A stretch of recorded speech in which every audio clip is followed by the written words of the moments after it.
कह रहा है हिंदू राष्ट्र बनाना चाहते हैं, तो मैं भी कह रहा हूं इस मंच से कि भारत का संविधान दामोदर के लिए हर ग्रंथ से बड़ा है। संविधान के विरोध में जाओगे तो तुमको जेल में भिजवाने का काम करेंगे। हमारी भूमिका सुदामा की रहेगी धीरेन्द्र, तो दामोदर की भूमिका कृष्ण की रहेगी। और अगर तुम्हारी भूमिका सुदामा की नहीं रही तो दामोदर तुमको जेल भेजने का काम करेगा। ये चुनौती के साथ कहता है। धर्म के नाम पे उकसाने का काम कर रहे हो, इससे सिद्ध होता है कि इस मोबाइल पे जितने फोन आ रहे हैं वो तुम्हारे चमचों के नहीं, तुम्हारे किराए के टट्टुओं के हैं। वो किराए के टट्टुओं को जवाब देना नहीं, बल्कि धीरेन्द्र को जवाब देना दामोदर जानता है। ना दामोदर को बीजेपी का टिकट चाहिए,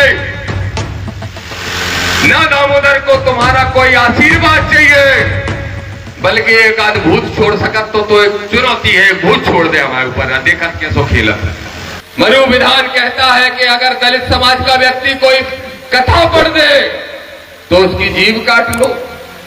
यही मनु विधान कहता है अगर कोई भागवत भी सुन ले तो उसके कान में पिघला के शीशा डाल दो। इस मनु विधान को लागू करना चाहते हैं ये चार पांच है वैसे तो। एक तो है वो ऐसे ऐसे करत रत हो, समझ गए, लाइटें डिम है, बाकी डिम है कि फ्यूज है पता नहीं क्या, समझ गए। कौन जाको गुरु। अच्छा, हमसे कल एक पत्रकार साथी पूछ रहे थे कि भाई आप धीरेन्द्र के बारे में ऐसे बोल रहे, धीरेन्द्र ने ये सब भाषा सीखी कहां से। हमने कही जोन को गुरु जो नारो लगा हो कि मरे मुलायम कांसी राम, जोर से बोलो जय श्री राम। को ठठरी तो बांधे ही, वर का बांधे वो। सही बात है कि नहीं। अब बताओ, जो जगत गुरु कहता है अपने आप को, विधायक जी, सत्येंद्र विद्रोही जी, अनिल भैया, आप बताओ जरा, जो कहता है मरे मुलायम काशीराम और वो जगत गुरु हो सकता है। एक पिछड़ों के बड़े नेता को और एक दलित समाज के बड़े नेताओं के मरने पे जो खुशी मना रहा हो, क्या वो तुम्हारा गुरु हो सकता है? बताओ, एससी और ओबीसी के लोगों, क्या तुम्हारा गुरु हो सकता है? अब जब वो तुम्हारा गुरु नहीं हो सकता तो जो धीरेन्द्र कहां से होगा, जो तुम्हारे भैया की ठटरी बांध रहा हो और कह रहा हो देख ले, सुन ले धीरेन्द्र, हम तो संविधान को मानते हैं, इसलिए कुछ नहीं कह रहे, क्योंकि बाबा साहब का सम्मान जो किया है और जिंदगी भर करने का जो ठेका लिया है, संविधान को मानने और संविधान को मनवाने का भी ठेका लिया है, इसलिए कुछ नहीं कह रहे। नहीं तो फिर तो अहीर को लठ कलेक्टर होता ही है, जो बतावे की जरूरत है का। कोई भी ग्रंथ उठा के देख लो, तुम्हारी भूमिका सुदामा की रहेगी धीरेन्द्र, तो दामोदर की भूमिका कृष्ण की रहेगी। और अगर तुम्हारी भूमिका सुदामा की नहीं रही तो दामोदर तुमको जेल भेजने का काम करेगा। ये चुनौती के साथ कहता है। लगा लेना जितनी ताकतें हैं राजनीति की, पैसे की। पत्रकार साथियों सुन लो, कई लोग जानना चाह रहे हैं, दिल्ली से यात्रा शुरू हो रही, दिल्ली की मीडिया को भी कुछ चाहिए, तो सच्चाई बता रहा हूं। मैंने एक भी असंवैधानिक शब्द धीरेन्द्र के लिए नहीं बोला था, रुपेश भाई, रामप्रीत जी, एक भी शब्द नहीं बोला था। मैंने क्या कहा कि भारत का संविधान जो बाबा साहब डॉक्टर भीमराव अम्बेडकर ने लिखा, उस संविधान के प्रियम्बल में, उस संविधान के प्रस्तावना में भी लिखा है हम भारत के लोग और पंथ निरपेक्ष राष्ट्र, वही धर्म निरपेक्ष होता है। मतलब सारे धर्मों का होगा। नासिर भाई सुन लो, शाहरुख, नाजिम, सब लोग, अगर मैं धीरेन्द्र से नहीं लड़ाऊं और हम लोग ना लड़े, उसका बस चले तो तुम्हें कल नहीं पाकिस्तान छोड़े आएगा, कल नहीं छोड़े आएगा। अब वो कह रहा है हिंदू राष्ट्र बनाना चाहते हैं, तो मैं भी कह रहा हूं इस मंच से कि भारत का संविधान दामोदर के लिए हर ग्रंथ से बड़ा है। संविधान के विरोध में जाओगे तो तुमको जेल में भिजवाने का काम हम करेंगे। ये दामोदर का कहना। बताओ, बुजुर्ग लोग भी बैठे हैं, शुरू से ये सुनते आए हो कि नहीं, हिंदू मुस्लिम सिख ईसाई आपस में है, भाई भाई, सुना कि नहीं सुना? बताओ कितने लोगों ने सुना, हाथ उठा के बताओ। सबने सुना शुरू से। अब ये मालूम क्या कहना चाहते हैं, नहीं, हिंदू मुस्लिम सिख ईसाई आपस में भाई भाई नहीं है, धर्म के आधार पर बांटना चाहते हैं। इसीलिए क्या कह रहे, बोले 20 साल बाद इस पूरे वृंदावन में टोपियां दिखेंगी, टोपियां। और फिर ऊपर से धीरेन्द्र कहता है मैं तो टोपी कह रहा हूं, मैं ये थोड़ी कह रहा हूं कौन की टोपी, हमें टोपी पहना रहा है, इस देश के लोगों को टोपी पहना रहे हैं। जानता नहीं इस देश का आदमी के तुम हिंदू मुस्लिम करा के उनको फायदा पहुंचाना चाहते हो, जिनकी सरकार केंद्र और राज्य में बैठी है, जो बाबा साहब के संविधान को खत्म करना चाहते हो, उनके एजेंट बन के काम करना चाहते हो। तो मैंने कहा, फिर से जवाब दे रहा हूं, मैंने एक शब्द भी गैर संवैधानिक नहीं बोला था। उसके बाद जितनी मिर्ची लग गई, एक हमारे अधिकारी मिले हमें पुलिस के बड़े, बोले ऐसा आपने क्या बोल दिया, धीरेन्द्र की आपने पूछ दबा दी क्या? मैंने कहा क्यों, क्या हो गया? बोले क्यों गुस्सा हो रहा है? हमने कहा तो हमने तो दो ही काम किए, एक राष्ट्रपति को चिट्ठी लिख के यात्रा रुकवाने की मांग की और दूसरा कोर्ट जाने की बात की। तो बोले ये तो संवैधानिक अधिकार है। तो हमने कहा उनके हिसाब से नहीं है, क्योंकि वो मनु विधान को संविधान मानते हैं। तो मैं आपसे कह रहा हूं, मीडिया के साथियों सुन लो, और धीरेन्द्र शास्त्री तुम सुन रहे होगे, मुझे पता है सुन रहे होगे, तो सुन लो। धीरेन्द्र भाई 22 साल छोटे हो हमसे, 22 साल, भाई साहब का बेटा नहीं, और बुंदेलखंड को कल्चर है, सामने मिलो तो पहुंचियो, बड़े इनके पहुंचिए जा, चाहिए जा, बोलो क्या कल्चर है, ये है कि नहीं? हाथ उठा के बताओ, भाई सोच रहे बाबा शराब लग जाए, क्या सोच रहे हो दोस्तों? तुम दोस्तों नहीं से तो परेशान है, जो अभी यहां से जो हाथ जोड़ो। पहले तो एक बात समझ लो, मंदिर धीरेन्द्र नहीं है, धर्म धीरेन्द्र नहीं है, मानवता धीरेन्द्र नहीं है। मानवता का दुश्मन, तुम्हारे सनातन का दुश्मन, तुम्हारे उस भगवान के नाम पे तुम्हारा शोषण करने वाले व्यक्ति का नाम धीरेन्द्र शास्त्री है, इस बात को समझ लो। और धीरेन्द्र की पूरी जमात, चाहे वो अनिरुद्धाचार्य हो जो अखिलेश यादव से टकरा गया था फिर भागा वहां से, और चाहे उसका बाबा वो अंधा वाला हो, अकल का अंधा, मैं तो अकल का अंधा कहता हूं उससे। और एक और है, बोला बेलपत्र चिपकाया प्रदीप मिश्रा, सबरे मिश्रा ऐसे ही होते हैं क्या? कुछ मिश्रा तो हमारे बहुत अच्छे दोस्त हैं और अच्छे आदमी हैं। मैं एक बात स्पष्ट कर दूं, मेरी लड़ाई, हमारी लड़ाई एक ही लड़ाई है, और वो है मानवता को बचाने की लड़ाई और भारत के संविधान को बचाने की लड़ाई। हमारी लड़ाई किसी धर्म के खिलाफ नहीं, और अगर हम धर्म के खिलाफ होते तो तुम 4 साल में 400 करोड़ के 4000 करोड़ के मालिक नहीं बन पाते।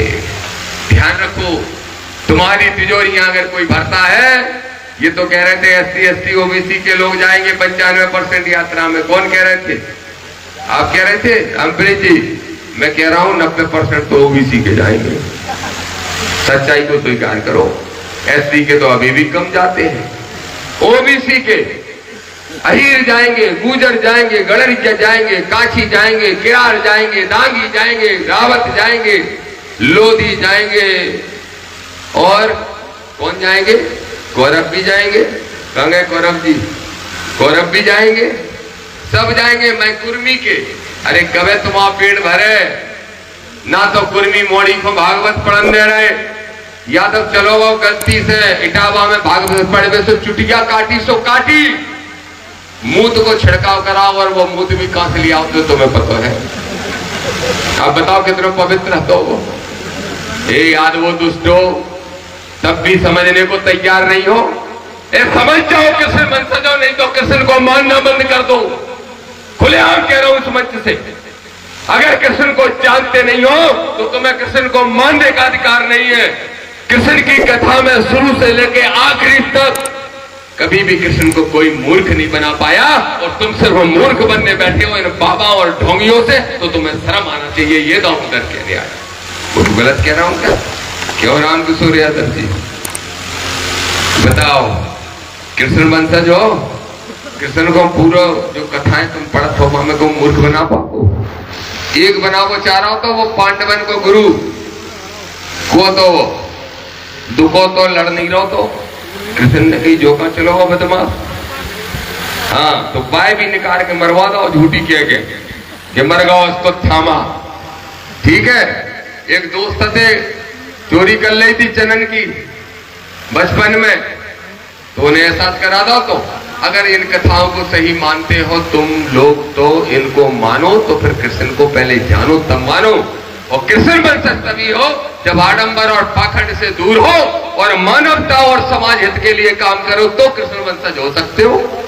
समझ लो, यादव समझ लो, गुर्जर समझ लो, पूरे पिछड़े वर्ग के भाइयों समझ लो। अगर किसी को अपना वंशज मानते हो तो उससे कुछ सीख लो। तो मैं कहूंगा धीरेन्द्र शास्त्री, दो बातें स्पष्ट तौर पर सुन लो। दामोदर यादव डरेगा नहीं, दामोदर यादव झुकेगा नहीं, और दामोदर यादव तुमसे मिलेगा भी नहीं। जैसे हमारा भैया एक मिल गओ, पहले मिल गओ, बड़ी दूंगा की मोठे बांधी गई। हालांकि हमारा भाई है आज भी, खूब दूंगा की मोठे बांधी गई। जय भीम भीम आर्मी भी बहुत सक्रिय हो गई। हम तो आते नहीं बाटे भीम आर्मी में। ओबीसी महासभा भी लगे लगे लगे लगे हैं। अब हमने कही कि बारात के दूल्हा को पहले देख तो लो हार्ट बीट चल रही कि नहीं चल रही। हमसे पूछी लोगन ने, हमने देख तो लो। और फिर हमने फोन करके कही कि भैया तो डटने नहीं है, गम नहीं खाने, लगे रहने। अरे बोले भाई चाहे सिर कट जाए। तो ये क्या गलत फहमी में है कि पैस की धमकी से दामोदर डर जाए। मीडिया वाले साथियों सुनो, ये मोबाइल है। पिछले 3 दिन से इस मोबाइल पर 3000 से ज्यादा फोन आ चुके हैं। मेरा नंबर धीरेन्द्र के यहां से रील बना के डाला गया, रील बना के। देखो ये सनातन विरोधी महाराज जी का अपमान कर रहा है, इसका ये नंबर है, इसको फोन लगा के सबक सिखाओ। बताओ ये बाबा लोग करते हैं? ये 3000 हर डेली 1000 फोन आ रहे हैं व्हाट्सएप पे, और जब नहीं उठा रहे तो वहां में लिख के भी आ रही, क्यों रे तेरी हिम्मत नहीं हो रही, जातिगत गालियां लिख के दी जा रही। मैं बड़ा खुश हो रहा हूं, और मैं उन गालियों को सुन के खुश हो रहा हूं, क्योंकि ये सील लग जा रही है कि जो हम सोचते हैं इस मनुवादी व्यवस्था के बारे में वही बात 100% सही है। लेकिन सुन लो धीरेन्द्र, सुनो, असली पट्टा अगर हो, समझ लीजिए कौन के जौन के भी, तो अगर असली पट्टा हो तो तुम फोन करो बेटा, करो करो एक बार फोन दामोदर को। 4 चमचों से फोन, ये हरकतें हम नहीं करते, जबकि हमने संत का चोला नहीं ओढ़ा।